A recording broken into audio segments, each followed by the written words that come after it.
Azərbaycan ordusu beynəlxalq səviyyədə qəbul edilmiş sərhədləri çərçivəsində mövqe və dislokasiya yerlərini dəqiqləşdirir. 1-ci Qarabağ müharibəsi zamanı Ermənistan ordusu tərəfindən işğal edilmiş Fərrux yüksəkliyi bir güllə belə atılmadan artıq ordumuzun nəzarət altındadır. Erməni silahlı qüvvələri vaxtilə məhz bu yüksəklikdən Ağdamı intensiv atəşə tutmuş, Xocalı soyqırımını törədərkən də buranın coğrafi üstünlüklərindən istifadə etmişdi. Fərrux yüksəkliyi və onun Azərbaycan üçün strateji əhəmiyyəti barədə müzakirələrimizi keçmiş Dağlıq Qarabağ Muxtar Vilayətinin polis rəisinin müavini, hazırda Bakı Slavyan Universitetinin dosenti Sadir Məmmədovla aparacaq. Xoş gördük sizi Sadir müəllim. Çox sağ olun. Sadir müəllim, əvvəlcə Fərrux yüksəkliyi barədə tamaşaçılarımıza məlumat verək. Bu yüksəkliyin bizim üçün strateji hərbi əhəmiyyəti nədən ibarətdir? Buyurun. Bunun əsas strateji əhəmiyyəti bizim üçün çox böyükdür, amma ermənilər üçün ölüm cəzasıdır. Nəyə görə? Çünki həmin yüksəklik Kəlbəcəri, Ağdərəni, Xankəndin, bütün Dağlıq Qarabağ keçmiş o üzdən raq, Dağlıq Qarabağın ərazisi birləşdirən bir yüksəklik idi. Çünki ermənilər həmin yüksəklikdən nəinki Ağdamı, Tərtərin kətlərin, Tərtəri, bütün o Güllücə, ondan sonra Nəmirli, Qırmızı kənd, hamısını vururdular. Onları vurmaq qeyri-mümkündür. Çünki onun qabağını Şahbulaq kəsirdi, Şahbulaq yüksəkliyi. Və orada da Daşkənd bilirsiniz var da, Daşbənd o həmin ən yüksək yerdir ki, onlar orada özlərinin bütün o hərbi sursatlarını yerləşdirmişdilər və oradan bütün bizim əraziləri gülləboran edirdilər. Əsas əhəmiyyət ondan ibarətdir ki, Ağdərə-Xankəndi trası məhv oldu. Çox gözəl bir yol çəkiblər bunlar. Xaçın çayının üzərində bir körpü tikiblər. Həmin körpü vasitəsilə onlar Əskərəndən, Xankəndindən gələn o silahlıları zadı hamısının dislokasiyası ilə məşğuludular. O yol aparır, çıxardır düz Xankəndinə, Əskərənə. Və Əskərəndən Şesloy deyirdi, o Rus dilində modudur. 86-cı kilometr deyirlər, Yevlaqdan götürülürdü o kilometr. Gedib çıxırdı həmən yolda, həmən yola. Gəlirdi Badara kəndi var orada, Ballıca var, Kərəmli var. Bilirsiniz, orada çox kəndlər var. Bax, Umutlu var, İmarət Qəribə, 40-a yaxın kənd. Hamısı azad oldu. Elə bil ki, bizim Ağdamı Sırxavət kəndi vardı, Əlağalı vardı, Körpülü vardı, Kürdlər kəndi vardı, Seyidlər vardı. Çox-çox kəndlər, adlarını mən sadalasam, heç vaxtımız çatmayacaq və bütün bu strateji əhəmiyyəti olan yerlər azad olundu. Mən bir şey burada xatırlatmaq istəyirəm sizə. Bilirsiniz, möhtərəm prezidentimiz nə qədər ermənilərə dedi ki, gəlin BMT-nin 4 qətnaməsini icra eləyək. Gəlin icra eləyək, bu məsələ qutarsın. Başınıza o müsibət gəlməzdi. İndi onlara deyir ki, gəlin 10 noyabr bilirsiniz də, Ermənistanın baş naziri Putin və bizim möhtərəm prezidentimizin bəyanatında o 4-cü punktu da icra eləyək, canınız qutarsın. Bunlar oyun oynayırlar. Mən burada müraciət edirəm ermənilərə, yəqin mən tanıyanlar var. Ağlınızı başınıza yığın, gəlin o qətnaməni tam, o silahlı birləşmələr var, orada separatçılar. Rədd eləyin, geçsin, sonra da gəlin bizlə birlikdə yaşayın, nə qarısı qarında, gənə dağılları başlarına gəlmir. Bir gün elə olacaq ki, mən deyim ki, gənə yumruq onların başına dəyəcək. Və belə strateji əhəmiyyətə qalanda Ağdərənin o yolun alınması, Qarabağın artıq azad olunması deməkdir, tam. Çünki Xankəndi, Əskərən deyəndə o Xocalıdır da, bizim Xocalıdır, onlar Əskərən adlandırmışdı. Hamısı bizim nəzarətimiz altındadır. Bizim ordumuzun halal olsun. Mən onların qarşısında baş əyirəm. Çünki bu çətin vəziyyətdə, çətin reliefdə, orada o hadisələrdə 40-a yaxın adamı bir dəfəyə onlar ki, oranı işğal elədilər 17-si iyunda ermənilər. Neçənci il idi? Bu 93-cü ilin iyunun 17-sində. Xatırlayaq həmin məqamı da. Bəli, həmin məqamda deməli onlar ki, orada bizim 40-dan çox ordumuzun nümayəndələri, mənim özümün, məsələn, Xocalı polisinin 2 nəfər, Bəhmən Bağırovla İsmailov İnqilab həlak oldular, milli qəhrəmandılar onlar. Orada, yəni ki, orada kimlər xidmət aparırdı? Əsasən Şirin Mirzəyev, rəhmətli milli qəhrəmanımız, o deməli Xaçın çayının yanında, orada Xaçın Stroy deyirdilər, orada 1136-cı sənət məktəbi vardı, QPTO deyirdilər o vaxt. Orada yerləşirdi də onun həmin batalyonu.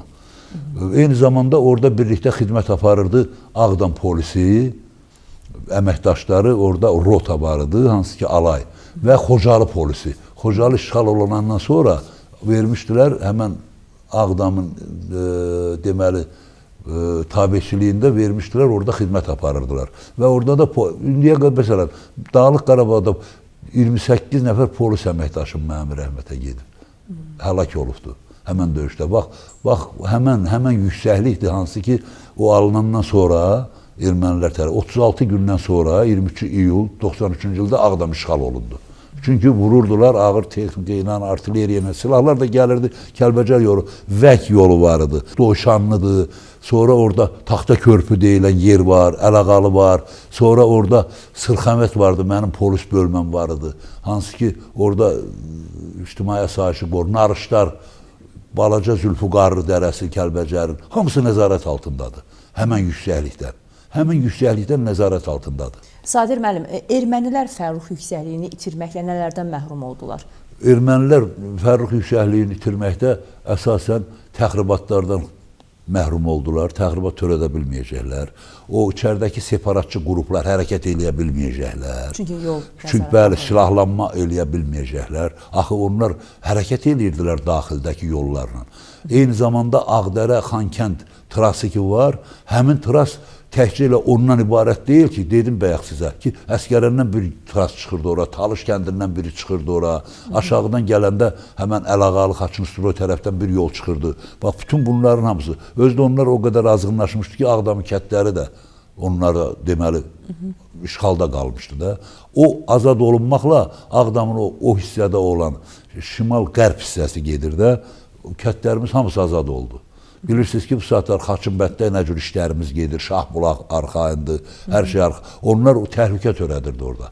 Və eyni zamanda bütün təxribatları oradan törədirdilər, Ağdama qarşı. Bu tərəfdə var yüksəklik, Naxçıvanik. O bir heylə yox. Çünki burada Fərruxda, orada çox gizli bir yüksəklikdir. Orada Yəhər dağı var, Turş su var. Bax, orada onlar hamısı bütün pozisiyalarını qurmuşdular. Hətta deyil, bunkerlər qazmışdılar orada. Bunkerlər, bilirsiniz nə cür bunkerlər? Dağın altında 2 kamaz üz-üzə gələn bunkerlər. Nəyin hesabına? Bizdə dağıntıların hesabına. Bizdəki, məsələn, Ağdamda 1988-ci ildə 194 min əhali yaşayırdı. 194 min əhali. Və evlər də bilirsiniz ki, nə cür abadıdır hər şey. Elə şeylərin hesabına bunkerdə yaratmaq olardı, hələ metropoliten də eləmək olardı.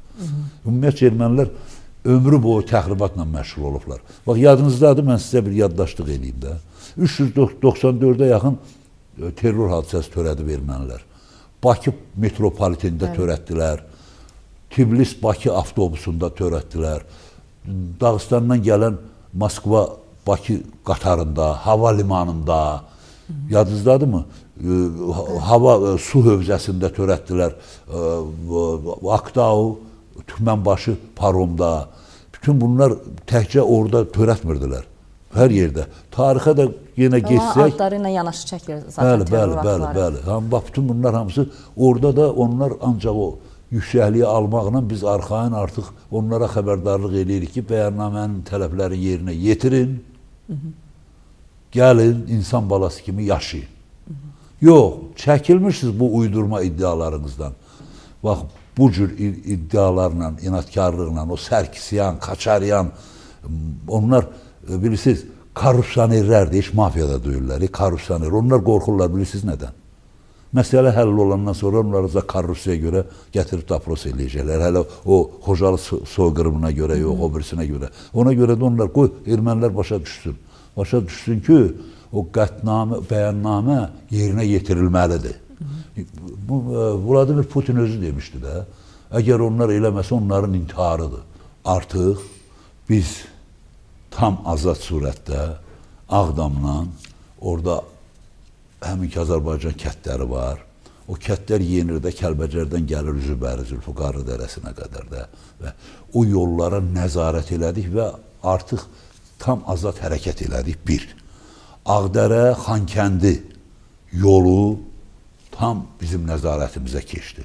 Oradan bir dənə elə bir toyuq da keçsə bilinəcək ki, Bəli, buradan getdi. Silah-sursat gətirə bilməyəcəklər.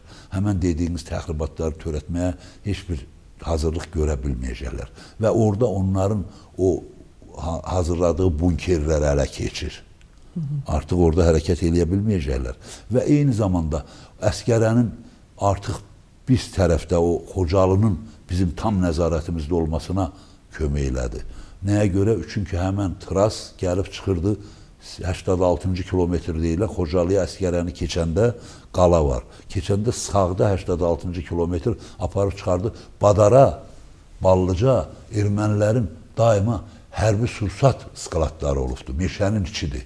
Çox mürəkkəb bir relifə malikdir. Çox dərəli, təpəli yerdir. Bax, bunu əldə elədik. Xankəndinin özünün artıq Şuşa da görükür oradan. Şuşa da aydın görükür. Tam demək olar ki, həmən yuxarı Qarabağ bizim Azərbaycan ordusunun nəzarətinə keçdi. Bildiniz, bax, ən böyük əhəmiyyəti bundan ibarət oldu ki, eyni zamanda əhalimiz artıq inandı ki, həqiqətən qutardı. Çünki onu görəm, mən görmüşəm, mən bilirəm. Buradan belə artıq ermənilərin başqa çıxış yolu yoxdur, o bəyannaməni yerinə yetirməlidirlər. Sadir, mən bilirik ki, Fərrux yüksəkliyi Rus sülh məramlarının məsuliyyət zonasına daxildir. Amma ermənilər Rus sülh məramlarının gözü qarşısında Fərrux istiqamətində, kənd ətrafında mövqelər qazırdılar. Yəni buna Rus sülh məramları necə reaksiya verməlidirlər əslində? Və deyə bilərikmi, Rus sülh məramlarının məhz 10 noyabr razılaşmasını pozması, eyni zamanda erməniləri orada himayə altına alması Azərbaycan ordusunun bu reaksiyası ilə nəticələndi? Onlar erməninin daxilindədirlər. Ətrafı hamısı ermənilərdir. Orada da ermənilər hansılardır? Separatçılardır, Kaçaryanın adamlarıdır, Sarkisyanın adamlarıdır, o Balasanyandır, Arayikdir. Bunlar hər vəclə bu Urusu özünə tərəf və Urus da bütün bunları görə göz yumur. Bu bir dəfəlik Moskvadan tələb olunmalıdır. Yuxarıdan tələb olunmalıdır ki, düzgün xidmət aparsınlar. Axı o cinayətdir. Sülh məramlı nə üçündür? Sülhün yaranması üçün zəmin yaratmaqdır. Əksinə, onlar çalışmalıdırlar ki, bu işlər yumuşala, nəyə görə? Arada sülh ola. Ancaq onlar şərait yaradırlar. Erməni də ümid olur ki, bununla güya təzdən bizə qarşı nəyisə eləyə bilər. O qeyri-mümkündür. Bax, burada tamamilə tələbkarlıq artırılmalıdır və sülh məramlılar o ideyadan əl çəkməlidirlər və bir dəfəlik qanunu tədbir görməlidirlər. Necə qanun var, o cür. Təşəkkür edirəm Sadir müəllim, çox sağ olun. Qonağımız keçmiş Dağlıq Qarabağ Muxtar Vilayəti polis rəisinin müavini, hazırda Bakı Slavyan Universitetinin dosenti Sadir Məmmədov idi. Biz Fərrux yüksəkliyindən və bu yüksəkliyin ordumuz üçün hərbi strateji əhəmiyyətindən danışırdıq. Görüşənədək.